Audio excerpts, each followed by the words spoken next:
In mental health, it's such a common, broadly understood phenomena, and at the same time, people have difficulty putting their finger on it. What precisely are you talking about?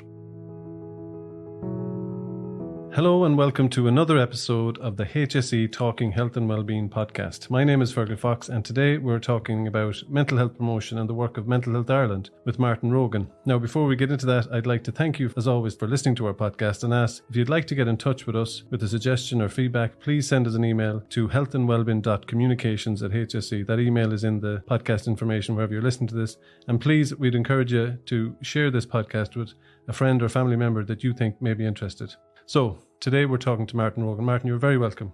Thank you. Thanks for the invite. So, you're CEO of Mental Health Ireland. Can you tell us a bit about the key work of Mental Health Ireland? Yeah, so for the last, 7 years, I've been CEO of Mental Health Ireland. Mental Health Ireland goes back to the 1960s, when Ireland was a very different place, with a huge number of people living in hospitals, and many were now coming home from hospital, and communities weren't ready for this. So the organisation came together in 1966, and it had two roles. One was to be a practical support to people rejoining their communities.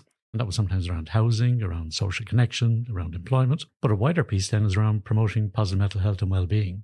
So it's making sure that the community have a good understanding in terms of being able to protect themselves and promote positive mental health in their own lives, but also for friends, families and neighbours and people in your community.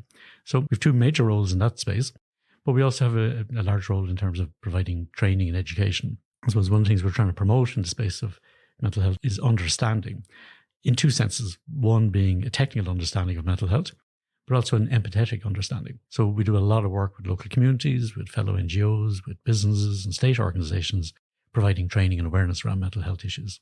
Yeah, I think that collaborative approach is essential. Our mental health promotion plan is called Stronger Together, but it really kind of highlights the dependency on a really wide array of actors and agencies and individuals, even volunteers at different levels, to play some sort of role in relation to mental health promotion at whatever level they can.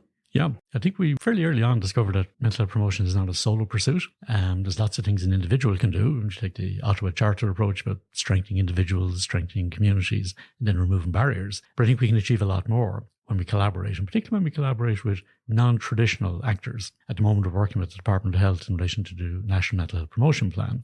And this is about working with all of government, so many, many different avenues in government. But departments sometimes are doing really good work, but they wouldn't necessarily describe it as mental health promotion. But it's a core part of work in social protection, in urban planning, in justice, and a whole range of different fields. So it's about recognising those connectivities and then having interaction between various government departments and their agencies as well. I'd like to come back to that, but first I want to take it back to what you said there about Mental Health Ireland. You're trying to create empathy and understanding. So let's get into both of those separately a bit. First of all, understanding around mental health or mental health promotion. One of my favourite terms is social and emotional learning, using that kind of mental health is kind of, loads of people have loads of different things comes into the mind when you say mental health. And sometimes it's not positive, but that social and emotional learning seems to be a frame that we can really engage with or we can try and work in schools, and we do a lot of work in youth settings, but that seems to be key about trying to get people to, I suppose, mind their emotions, express them. Or how do you see that? Yeah, I think the term mental health is such a broad term. Yeah. And that's inclusive in one way, but it also can be a bit confusing as well. I think for lots of people, they struggle. They don't get past the word mental. They hear health and they immediately think of mental health issues or concerns or struggles people might have. But we also know it can be over-inclusive in terms of a number of years ago, we were recruiting for a mental health promotions manager post. And we had hundreds of applications, and there were people who were really strong on mental health and illness. We had people who were really good on health promotion. We had people who had skill sets in addiction, in suicide prevention, in social marketing. And it was all of these. But only about 3 candidates could actually, talk to us in terms of what they meant by mental health promotion. And it's about, the understanding of the individual, that they feel that, they have control of their lives, they have factors in their lives that are helpful, there are things that are unhelpful. And the question is, how does that balance work? I suppose one of the things we learned during the COVID pandemic, particularly when the various restrictions were in place, and it was really important and protective for the whole population. But there were people who either by accident or design had actually healthy practices built into their life. They eat well, they were involved in the local community, they were involved in sport, did probably the local choir, it might have been, some social connection with, it could be, tidy towns, for example. when you remove those scaffolding poles, sometimes people's stresses and, they just simply didn't have an outlet, they didn't have a support, and didn't have the social connection that's so important there.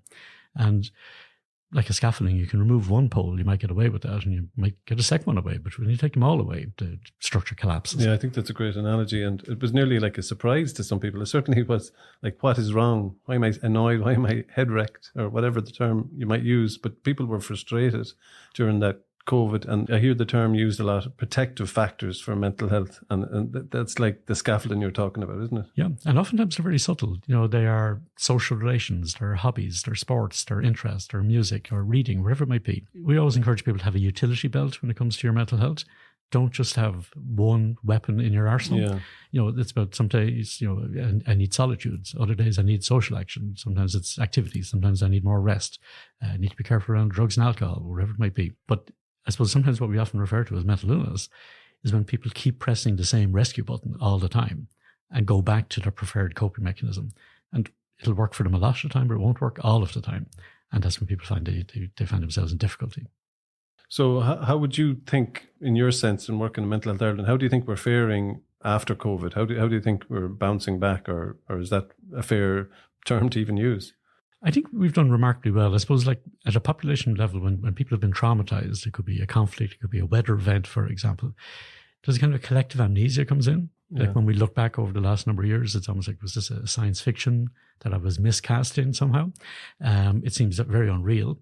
And I think Irish people at the time probably surprised themselves because we, were found ourselves, following the advice and we certainly saw the benefits of that. There are some tails effect. There's no doubt about that. Particularly for younger people, teenagers and young adults who found, if you look at what we need to do at different life stages. So when you're born, you have to, learn how to drink bottles and fill your nappy and sleep. As you move through the toddler days, you have to learn how to speak and interact and become a little bit more autonomous and independent. When you get to your teenage years, it's about developing who you are, understanding who you are and who you're not and what your identity is. And you can really only do that through wider social interactions outside of your family network or your immediate friend group. If that isn't available to you, that can cause difficulties. So there are certainly a generation of young people that we can see are still coming to terms with that. Their developmental delay to some extent, and they'll catch up and make good. But there's other kids who've unfortunately become trapped in something of a groove there. We're seeing a lot of young people coming forward with anxiety-based conditions, and we're also seeing a significant increase in number of people with eating disorder. So these are effects that, they are negative consequences, but they can be entirely attributed to COVID and its consequences is a feature. But we also know that for the wider population, I think people now have a greater appreciation of the need to be kind to each other, to be accommodating, to understand that people are moving at a different pace. What works for me may not work for others. And we can see how a lot of people have integrated healthier habits and probably cherish. I think that appreciation has shot up. I suppose from us working in health and wellbeing in the HSE, we want everybody to engage, but like COVID forced their hand, didn't it? Like you have to think about these things. It was really a collective pause for thought. And, it certainly went on much longer than any of us expected. I think if, in the initial days, people said, well, this is going to take a week or 2 weeks, maybe a month. It'll hardly go on 2 months. And, 2 years later and beyond, there were still, dimensions that we had to factor into our lives. So I think people have become probably a little bit more intentional and are looking at everything from sport, fitness, social activities, diet, etc., and factoring that in a more integrated way into their daily lives. Can I talk to you now about some of the work of Mental Health Ireland? So how do you get around the country to support the communities that you're trying to impact on? So Mental Health Ireland fundamentally is a national voluntary organisation. So we have volunteers who come from all walks of life. So they can be community leaders, sometimes they're health professionals, people with lived experience, family members, sports coaches, you name it. And we have a network of over 30 local mental health associations where people from local communities volunteer and become involved in different activities and programs. And then we also have our national programs as well with our staff group. So we have a number of programs in terms of the whole area of mental health promotion, which are delivered out through our training channels, through our social media, through webinars, through a whole series of resources that we co-produce. And co-production is a really important part of our work. So essentially, everything we develop, we work in partnership with people with direct lived experience, the end consumer of whatever the model might be. For example, the most recent resource we launched in Limerick there about 2 weeks ago is on mental health and menopause. And we had a blended group from people all around the country bringing expertise and background, both professional expertise, lived experience, etc., and to produce a really, really useful, pragmatic booklet that gives you guidance, and not just for the individual who might be going through menopause, but for family members as well. It takes a bit longer, but you get a really, really good outcome and a very grounded piece and a very practical piece at the far end of that. So you have a network of volunteers and mental health associations across the country, but you also have very important standards or kind of principles about the way you work. Yeah. In our strategy, we commit to a model called coproduction. Yeah. And co-production means that from the very, very outset, we include people with lived experience and people who will be end users of the product we're trying to develop. So we bring in evidence-based, so you have the professional inputs, you have the various expertises, but it's really, really important that ultimately the people who benefit from this or it's aimed for are actively involved from the very get-go. And this process is not always a nice, tidy process. It can take a little bit of time. And it's really important that we recognize that all of us know more than any of us. So when you bring these viewpoints together, they won't always sit easily together. Sometimes there's a bit of discussion. We try and avoid descending into politeness. So sometimes people jump to consensus very quickly. But to get a really good outcome and a really robust product, it's important that people are respected in their viewpoint, they're heard, and it's incorporated and included. We found that's really been helpful, but we're developing new, training type programs, engagement programs, community cafes, recovery programs, etc. Co-production is essentially the hallmark of working with Mental Health Ireland. And isn't that the second tenet that I wanted to come back to around the empathy, really? Isn't that fundamental? Like, you're listening to your target audience, but you're trying to understand so that your message can be kind of empathy proofed, I guess. Is that it? Yeah. Essentially, I suppose we work on the basis that to enjoy good mental health is to be part of your community. Yeah. And that means to be able to accommodate other points of view. There's this phenomenon known as sounder. And sounder is your ability to recognize that other people have complicated lives. I was talking to someone recently and a friend rang them and said, listen, can I meet you at 3:00, but I need to be gone at 4:00. And you're saying, well, that's okay in your world, but my life isn't just a cameo role in your world. Yes. And when we empathize, we genuinely understand. It's true compassion, but it's a sense that other people have complexity, they have demands on them, they have their own lives, they have their own interests. And it doesn't mean we'll always agree, but if we're going to gel and collaborate and cooperate, we need to have an empathetic understanding. And we're seeing a lot of movement now about language around, be kind and take your time, etc. And that goes a long way about simply being respectful. But there should also be a curiosity there in terms of what's going on for this person. But you're not there as like an interviewer. You're there to engage in the relationship and exchange something. And in a community that's enjoying good mental health, everybody feels they can participate, that they're welcomed, that it's inclusive. And it's not necessarily that they're going to be indulged or pandered, but their presence is felt and they can actually be understood. That reminds me of that other central tenet that you brought in at the top around empathy, around mental health. So if you're taking that service user engagement as a fundamental principle, you're proofing the work from the very start. Yeah, that's it. And it's designed in from the very outset. I suppose sometimes when, as professionals, people are trained, they're exposed to the learning, the latest evidence, etc. That's a really important viewpoint. We don't stray from the science.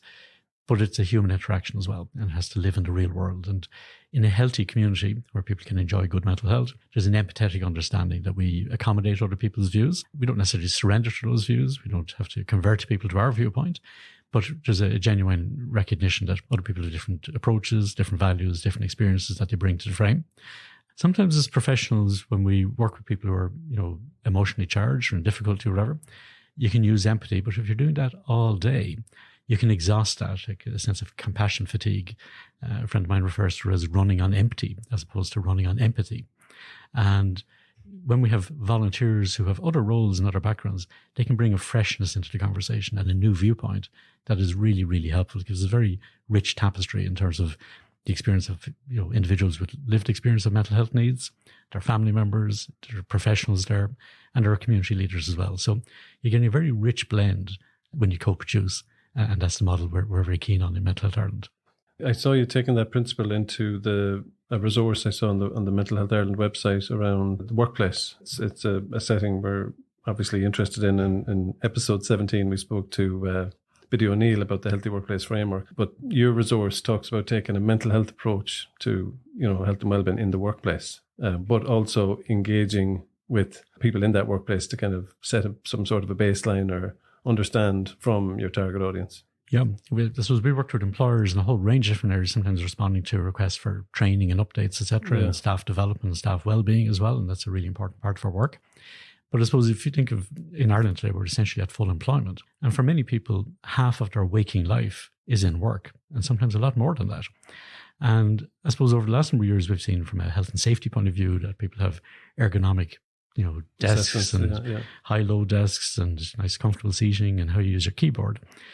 But I think there's also an opportunity for a mental health or psychological ergonomics as well, in terms of look at shift patterns, how people engage. If you're working remotely, do you feel isolated? Do you feel you've been inducted into the organization?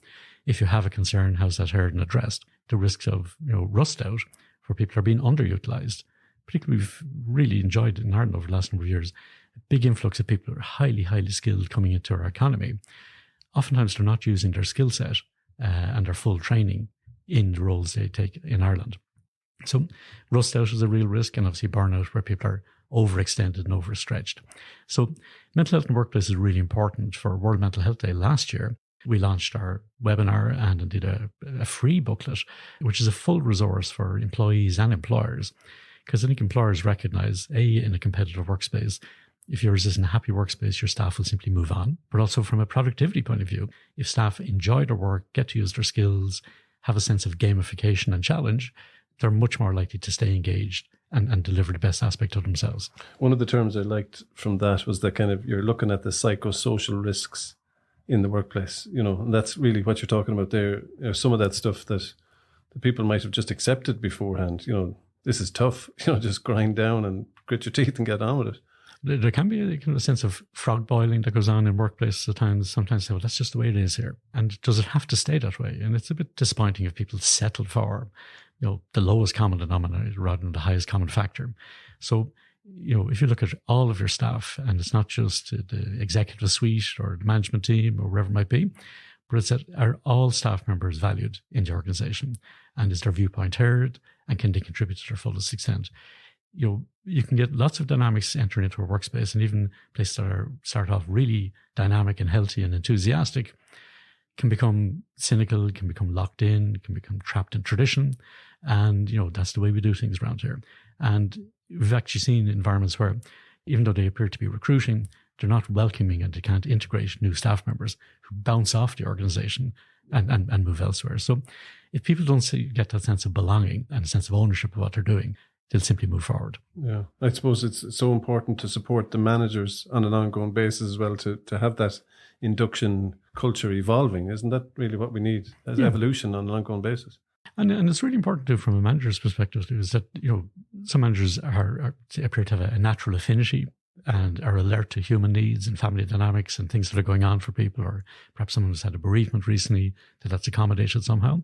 But we have to recognize that, if you look at Corey Key's work, he's done these huge public health studies and discovered that about 16% of the population enjoy good mental health, and about 54% of the population have sufficient mental health to get by. About 20% of people have a diagnosis and be in treatment at any given time. And then there's a further 10% who are described as languishing.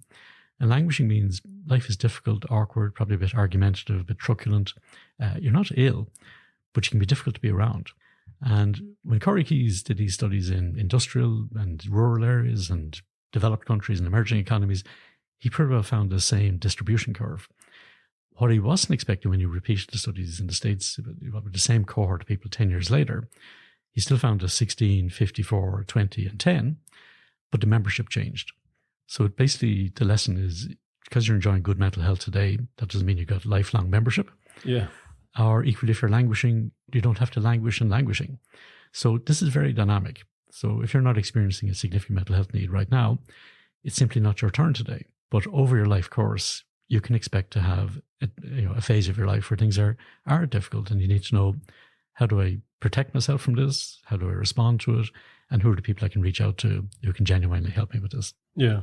And I suppose that's a good opportunity to highlight our own mental health resource, and yourmentalhealth.ie is our signpost there for all the listeners out there in terms of the HSE's range of mental health supports, which links to a lot of our agencies and partners like Mental Health Ireland that we're working with.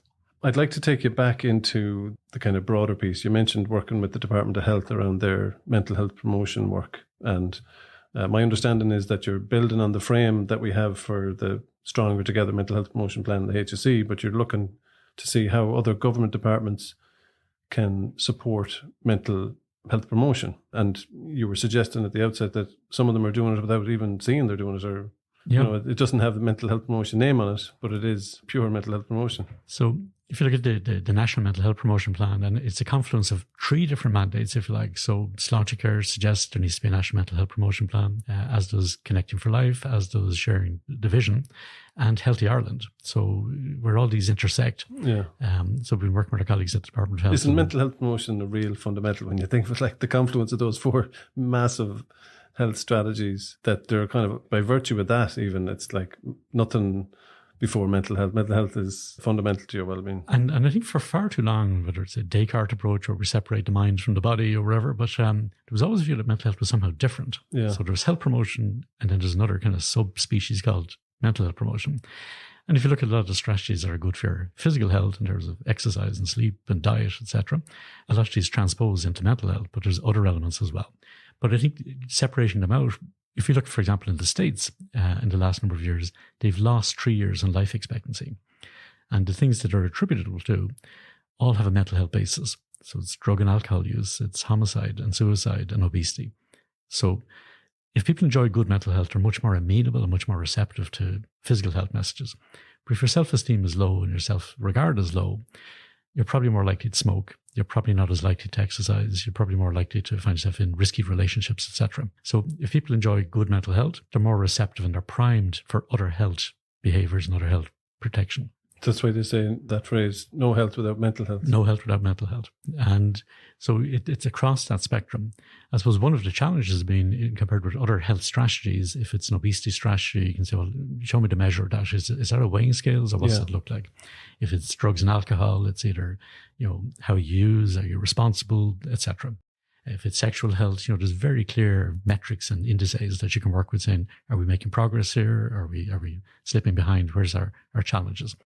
In mental health, it's such a common, broadly understood phenomena, and at the same time, people have difficulty putting their finger on it. What precisely are you talking about? So we've had the good fortune at our most recent meeting, for example, we've had 16 government departments around the table, and we've worked with University of Galway, Margaret Barry, who's done extraordinary work on this, where she's rated the literature in terms of the elements that we know are value added and impactful and can be evidentially stacked up in that way, but also has interacted with international organizations in different states and ministries right across the world to see, while individual activities within government departments are useful, the ones that actually give the best dividends where you get cross-interdepartmental working, intersectoral working. And that's really the hallmark we're looking at. But at our most recent meeting, we had 16 government departments. And sometimes when it comes to divvying out, saying, well, if these are the actions, who are the actors, that people can slink away from the table, suddenly urgently wind their watch or need to be somewhere else, it was quite the reverse. People were stepping forward saying, absolutely, in the Department of Environment, we have a programme that's key to this, or in the Department of Social Protection, Department of Education, in Justice. So if you ask any government department, and we've done a review of various existing government policies, all of them are trying to improve quality of life for the public, for the individual, for communities. It's a sense of well-being, and it's around having a better environment or having a better diet or having greater cohesion. There's obviously some government policies that accidentally have introduced toxic or harmful elements. Sometimes what's euphemistically known as the nighttime economy can be unhelpful here. Yeah. Why does the state support gambling through grants for various sports that are heavily associated with gambling? So we know some things are noxious that have got into the mix, but when you bring together all of the government strategies, you can see a huge confluence between things that we know in time, or actually quite immediately, can have a profound effect on people's experience of life, their mental health and quality of life. So it's a real helicopter view. It's the ultimate cross-government plan you're working on, really, isn't it? Yeah, I'm always a bit skeptical of helicopter views. One of the things we need to be careful of is that we get esoteric policy that is motherhood and apple pie and we'll all live happily ever after. And we know from being in any town or city or village in Ireland, we know lots of Irish people aren't enjoying good mental health. We can see people who are living on the margins. Yeah. We can see people who've adopted lifestyles or have, whether it's a trauma, whether it's a life experience, whatever it might be, has left them in a really vulnerable position. And sometimes health promotion and indeed mental health promotion can be considered to be a middle class sport. That, when you've got your other basic needs met and you have a home and you have an income and you've got family and friends around you, well, then you can, build on that. And I'll go off and I'll do a bit of life stretching or improve my longevity. It needs to involve everybody. So it's as good as... And those other things are fundamental to it as well, obviously. Your housing and their core. Yeah, so it's very reciprocal, isn't it? And, they do speak to, again, Ottawa Charter pieces around strengthening the community. So if we have people who are trying to rear a family on minimum wage, and we know that minimum wage is about €2 shy of the living wage. So essentially that means that every hour you go to work, you pay your employer €2 to allow you to come to work. It's simply not sustainable, it's not viable. And you can see government policy is moving towards that, but it's still very difficult to build dignity in the individual if they're actually being exploited in the workplace. Yeah. One of the other things, like going on, a continuation of the point about things that doesn't have a mental health name on it, but is promoting mental health. One of the programs that always jumped out to me, and I think it was Margaret Barry probably often made the point in Galway, was around parenting. And it's like a fundamental, for the parent, who may be under pressure from time, but also for the child. Like parenting is like the ultimate mental health promotion program in the best setting possible in a home. Well, I suppose one of the definitions of mental health, sometimes people describe it as a 1, 2, 3, in terms of 1 is your relationship with yourself, 2 is relationship with others, and 3 is how you cope with the demands of life. And those first 2 are probably embedded in parenting, that first 1,000 days. So your interaction with your parents is, it's the prototype relationship. And if they catch themselves on in terms of their internal dialogue and how they describe what they're doing and the running commentary they have for their own lives, they're often parental messages. You'll often hear your parents' voice. And even as you become a parent yourself, and particularly with teenagers, you realize, I'm turning into my dad here, or this is something my mother used to say. So these are deeply encoded, there's no doubt about that. But we know that many people find themselves parents as a surprise, probably unsupported, probably doing this alone. They may not have intergenerational supports. Like an interesting thing in Ireland, I suppose, is that for many families and many communities, we've actually removed elderly people from the conversation. And we know that our elders have enormous amounts of life experience. They modulate things. And if you take that expertise and you institutionalize it in a fair deal type model, that expertise is lost to the next generation. So older people will have seen many, many life experiences and be in a position to say, this is really difficult right now. It actually works out fine in the end. In fact, in 2 weeks' time, you'll think this is hilarious. But right now, this is difficult, and we all appreciate that. Yeah. We've taken that wisdom and expertise away from communities, and one of the outfalls of that is an increasing presentation of anxiety in young people who previously might have been able to turn to the grandparent who lived with them, who had time, who could invest and share their life wisdom and skills. Yeah, that's interesting. So without those insights, there is a downside. And that's it manifests itself oftentimes as anxiety. Yeah, it sounds to me like you're definitely trying to take the helicopter or the balloon approach. They're looking at some of these policy impacts that we may be kind of blindly accepting or working through. Yeah, and I think if you're working with policy, it's probably the distance, if you're walking down the street, you're looking about 5 meters ahead. If you're driving down a road, you need to look 30 to 50 meters ahead. If you're designing national policy, which will be written in stone for 10 years at a time, you need to know you're going to get it right. And you can't automatically lift something because it's worked really well in New Zealand or in Scotland or wherever, and just transpose it here. Because we've come a different route, we have a different history, we have a different background, we have different values, and we cherish things differently. But there are many, many things through my contact with international leaders in mental health. There's things we're doing in Ireland that we just take for granted that are extraordinary and are unique to Ireland, and other countries would look to replicate and simply haven't been able to do that. So we're probably inclined to beat ourselves up, and that's probably where a lot of progress comes from. But I think we do need to take a moment saying we've come a hell of a distance. Look at the area of co-production and including people with lived experience. At a European level, Ireland are recognised as world leaders in this. Wow, that's great to hear. And people are coming to Ireland to adopt recovery college type models on the basis of what they've seen here. One of our recent podcasts was on the men's sheds, and I know Mental Health Ireland had played their part in the Sheds for Life programme, but like that phenomenon is looked on, by other countries as like, how are you doing that? But like there's something built in that we can create that social support system. So I think that's another example of what you're talking about, is it? And if you look at, volunteering, like the whole area of sports and GAA, for example, people simply cannot believe that this is a voluntary organization run by, people, this isn't their day job in some way. I was talking to a group in Galway recently. We were talking about the distance between professionals, and sometimes people say, well, if you're not a professional, maybe you're an amateur. And amateur kind of sounds a bit, inept or inexperienced, but the origin of the word amateur is from the French amour, and it's people who do things for the love of it, not because they're paid to do it. And I think that can be a really powerful difference for a person who is perhaps feeling very socially isolated. That someone isn't coming in because they're paid to do it. One service user described a very diligent staff member who used to come in and he used to refer to her as his paid pal. Oh, right. Whereas if a neighbour dropped in or a cousin dropped in or whoever, that had a different motivation and was coming from a different place. So sometimes when you pay for something, you can actually devalue it, and that's not to say So we have to value the things that we're not paying for. There's a great story. Apparently, Mother Teresa had an American journalist traveling about with her, and he was embedded and went into Calcutta into a little squash, and there was a man who had a really unpleasant leg ulcer. Yeah. And she was unwrapping the bandages, and the smell was getting stronger and stronger, and she was picking off maggots off this, and he just couldn't stand it anymore, and he raced outside and threw up.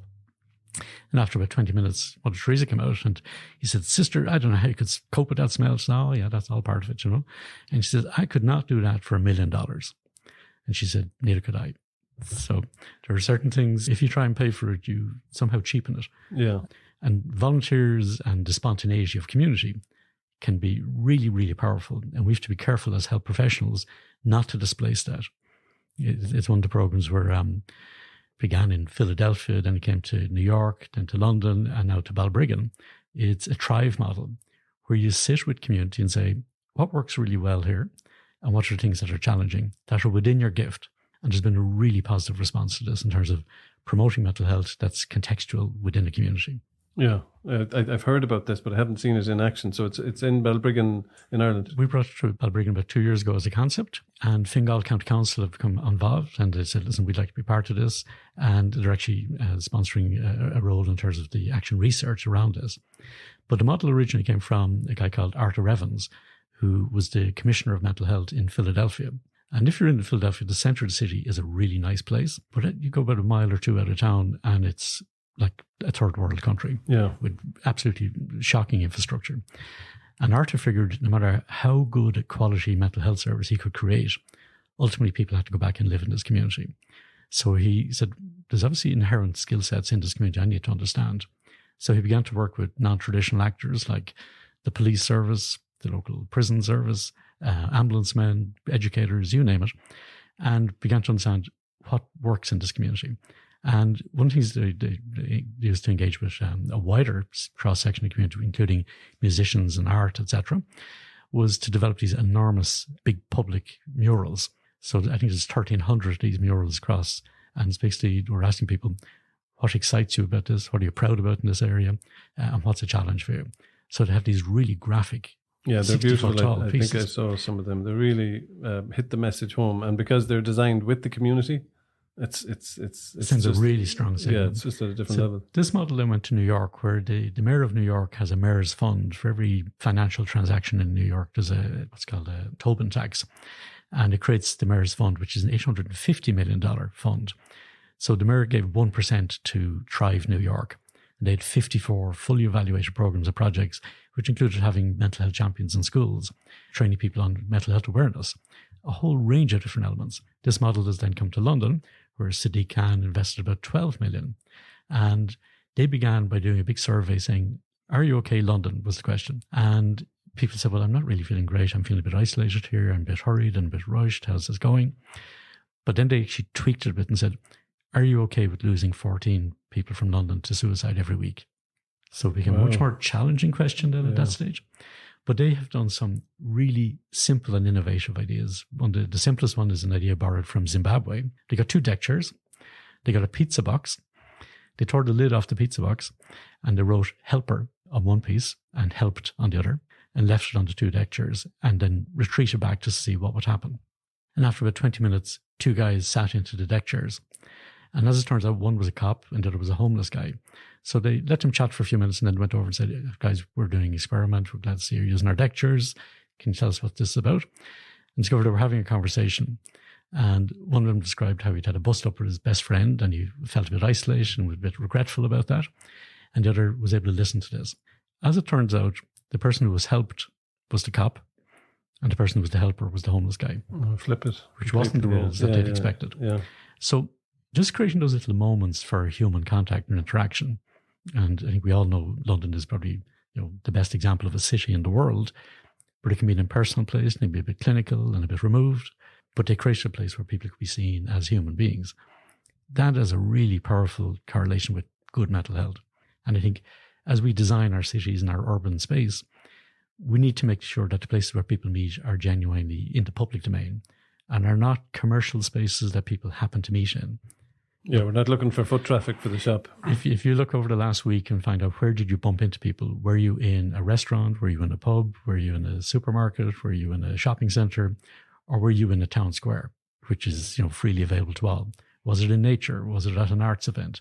And oftentimes we find, a bit like how we experience the world online, is your presence is actually there to advance a commercial ambition, whereas just we are human beings as opposed to human buyers. So we should retreat back to that point if we can. Okay, that's great. There's so many messages and all that, Martin. You're a font of wisdom.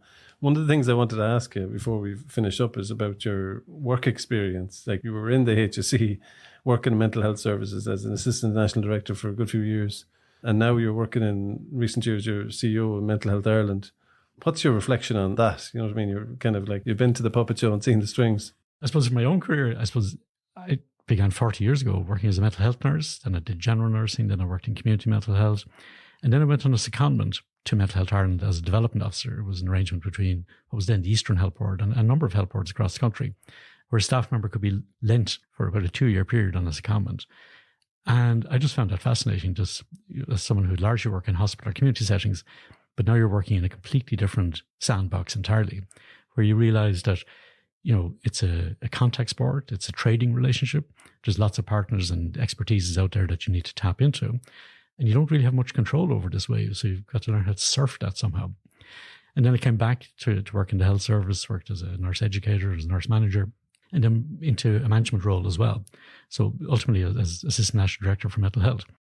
And that was fascinating. It was an opportunity to be involved in big canvas stuff like rolling out the Mental Health Act or working through Vision for Change, which, was a really key moment in Ireland's mental health services, unfortunately coincided with the economic recession. In fact, whenever you see a mental health policy being published, it's a good time to sell your house. It's a sign that the economy is about to tip over and crash. We had the same with planning for the future, and we've had similar challenges now since sharing the vision as well, followed by a pandemic. But across that time, I suppose I've had an opportunity to work with some remarkable people, some of the most courageous, innovative, creative, brave people who use services. Yeah. And I think if I was to have some of their life experience and some of their symptomatology, I don't think I'd stray out of the house. And still they do. They get up and they dust themselves down and they come out again. And, they just have an oblique view. And I suppose as a curious person, I always want to understand what's going on here and I don't think I've ever found a satisfactory explanation to all the things I've seen, but I've met some remarkable people. I met some extraordinary family members family members are often cast in two types of roles. They're either considered to be angelic and, so self-sacrificing, or to be cold and demonic somehow, that they're so rejecting. There has to be a middle ground, and that's where most people live their lives, somewhere in that middle ground. So I've had an opportunity to meet with people that, who've done extraordinary things and continue to do that every single day. And then I suppose through my role with the International Initiative for Mental Health Leaders, I've got to meet people in different countries and to see how they view the world. So across those 40 years have been interesting. On the 1st of March this year, I had a class reunion with my classmates. And one who is a very, very fine and able nurse, he said, Martin, I'm not sure you've experienced it. You've done 2 years of this and 2 years of that and 3 years of this, whatever. And I said, yeah, but Johnny, I think you've done 2 years, the same 2 years 20 times, as opposed to doing 2 years differently. That can be a danger for people that caught in the same job, all right? My classmate who stayed in nursing is a very, very skilled, able nurse, much more competent than I am because he's gone deep on that. Over 40 years, we've seen a lot of change in mental health, most of it for the better. Not all of it for the better, but most of it for the better. But there are still some very significant challenges. When I began my career in Ireland, 12% of the health budget was spent on mental health. Today, it's not even 6%. Right. So in terms of our mental health in Ireland, if we're genuinely serious about this, and there's a lot of conversation and chatter, and discussion is good, but it needs to be followed through with resource and commitment and actions accordingly, we need to get at least to 10%, but ideally to 12% of national health spending. Okay, that's a good ask. In terms of your next phase, you're planning to retire. We have a new CEO of Mental Health Ireland coming in 2024. Yep, so I'll be finishing up in my role in January 2024. Our new CEO is joining us. Lisa Cuthbert is joining us from PACE. PACE is an organisation that supports prisoners post-release in terms of accommodation. So not a million miles from the work we're doing in Mental Health Ireland. We know in Ireland, for example, 7% of the Irish prison population have psychosis. That's twice the international norm. For an individual, sometimes it's happenstance, the type of vehicle that's attached to the blue light that pulls up outside your house. If it's an ambulance, we understand this as a health phenomenon. We offer you mental health care. If it's a police car, you might be loaded into a different system and you're understood as a criminal justice phenomenon. So Lisa has a lot of experience in this area. For myself, I see that I'm retiring from Mental Health Ireland. I don't think I'll be retiring from mental health. I still have a number of interests I'm going to follow on and be curious about. And we have a project we've been working on for the last couple of years where we're going to be building a little house down in County Carlow on the banks of the Barrow. So I'm looking forward to doing some kayaking there in the coming months as well. To sustain your own mental well-being. Absolutely.